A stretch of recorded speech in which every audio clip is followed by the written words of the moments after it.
Personal story segment tonight. As we mentioned, a new Quinnipiac poll shows Donald Trump beating Hillary Clinton in Ohio, virtually tied with her in Pennsylvania and Florida. Very good news for Mr. Trump, who joins us now from his headquarters in New York City. First of all, let's talk Speaker of the House, Paul Ryan. You're going to meet with him on Thursday. What's your opening statement going to be? Well, I think the opening statement is, number one, I have a lot of respect for Paul, and I think we're going to have a very good meeting, I hope. And I think the big thing is, in the history of the Republican Party, nobody has ever gotten more votes than I've gotten in the primaries. I mean, I'm, millions and millions of votes additional, and I guess by the time we finish, it's going to be many millions of votes ahead of anybody else, any other Republican in the primaries. That's a big thing. Plus, a lot more people came out to vote this year in the primaries than they did 4 years ago or at any other time.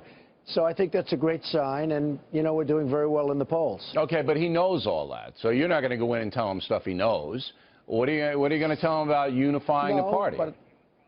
No, I might repeat it nevertheless, because it's an important thing. And I would like to see unity in the party. I believe we'll have great unity in the party. Many people have come out and endorsed and been really strong. Rick Perry came out today, and many others, and they really gave their support in a very strong fashion. Okay, but not Ryan. Ryan's holding back.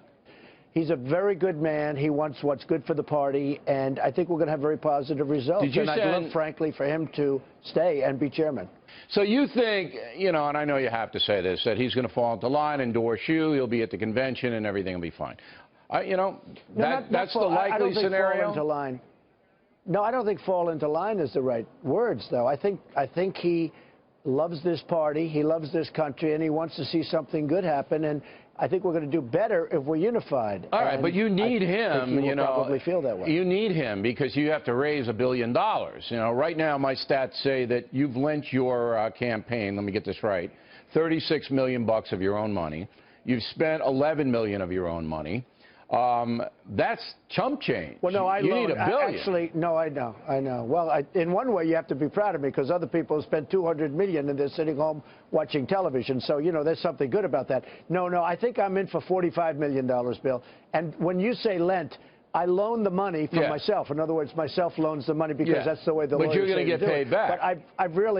But no, I don't expect to be paid back. But you will be, sure. That's the loan. When the funds come in to help your presidential race, that money will flow back to you. I mean, you don't have to take it, but I don't have to. You're entitled to it. I don't have to take it. No, but I think the number is $45 million, and I think that's far less than anybody else. You're going to have that party raise money for you. You're going to have to. I'm raising money, but I'm raising money really for the party. I'm going to also continue to spend my own money on myself, but I'm raising money for the party, and I think we'll raise a lot. I have no idea what the number is going to be. Maybe it's going to be $1 billion. We'll raise whatever we need. Yeah, Bill. You need $1 billion.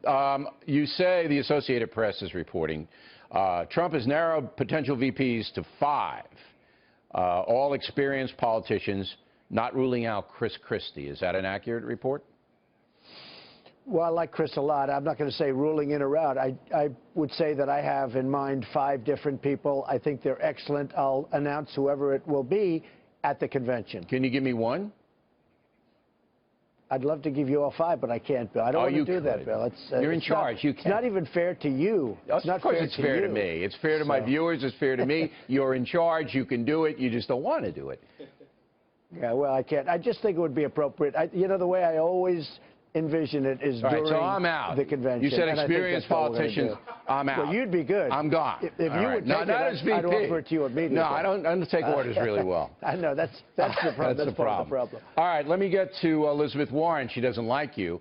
But out of nowhere on Friday, she's calling you names and stuff like that. What do you think that's about? Well, she's a senator that has done nothing. She just talks, and she's put in things. She's gotten nothing approved. She was not highly respected. Frankly, as you know, the previous senator, who is a big supporter of mine, Scott Brown, is somebody that gave me a lot of information about her. And friends up there, she has had a big failed record as a senator, and all of a sudden, about a week ago, she started tweeting violently about me. Just every tweet was like about Trump, Trump, Trump. And I finally hit her back, and I think I hit her back very hard. But why is she doing that? No choice but why do you think she's taking the time to tweet bad things about you? Because she sees polls that I'm going to beat Hillary, and she'd like to make sure the Democrats win. But she sees polls that I'm going to beat Hillary, and there are a lot of polls taken by individual people that show me beating Hillary fairly easily, and she doesn't want that to happen. Now, I've never seen, she went on a Twitter rant that was sort of amazing. So I tweeted a few things, and that was the end of that, and I haven't heard from her since. I have a question from a viewer, Diane Renke from Silver Spring, Maryland. Donald Trump says he is pro-life. Please ask him to name one specific thing he would do to protect the sanctity of human life. Can you? Well, I think that what we're doing, and I think it's a very important element in what I've done, I've become pro-life. I was, in a meek fashion, pro-choice, but I've become pro-life, and the reason is I've seen, in my case, one specific situation, but numerous situations that have made me to go that way. I will protect it, and the biggest way you can protect it is through the Supreme Court and putting people on the court. And actually, the biggest way you can protect it, I guess, is by electing me president. All right, so you're going to get a judge who would overturn Roe v. Wade. That's a specific thing that you would do? Overturn. Look, I'm going to put conservative judges on. I think one of the biggest things happening in terms of this election are, it could be as many as 5 judges will be appointed over the next 4.5 years. So we're talking about 5 judges. And I think probably the most important thing one of the most important things, other than the security itself of the country, is going to be the appointment of 4 to 5 so let me just get this straight. And I'll be doing that. Diane's question is answered. Your specific thing to protect the sanctity of life would be appointing a Supreme Court justice that would overturn Roe v. Wade. Do I have it?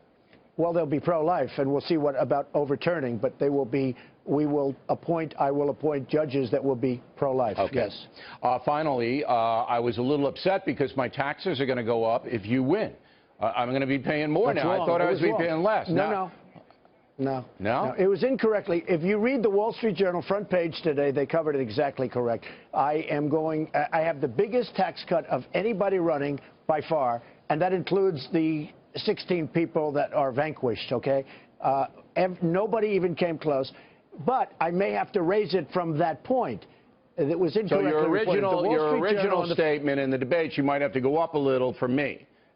For me, I might have to pay more. No, what it meant, Bill, you're going to actually perhaps go down, actually. Everybody's going to go down. But who's really going to go down is the middle class, who have been absolutely destroyed by taxes. But you said you wouldn't mind paying more. You yourself wouldn't mind paying more. I would not mind paying more. But no, that's kind of an indication. That's kind of an indication that guys in your bracket. No? No. The question was asked, would I mind paying more? I wouldn't mind. But the fact is that everybody's going to be paying less, and we're going to run we're going to run hey, Bill, we're going to run a country that works. We're going to get this country going again, because right now this country is stalled so badly, and taxes are going to go down, and that's one of the ways we're going to get it to work. Well, it's shaping up to be a very interesting race. I hope you'll come on and tell me what happened with the Paul Ryan meeting, which I think is going to be fascinating. I think so, too. I look forward to it. Yeah, just tell me what happened. I can report it, or you can come on Friday or whatever you want. But we would really like to know what happens there. Donald, as always, we'll do it. Thanks for taking the time. We really appreciate it. Thank you very much, Bill. Thank you.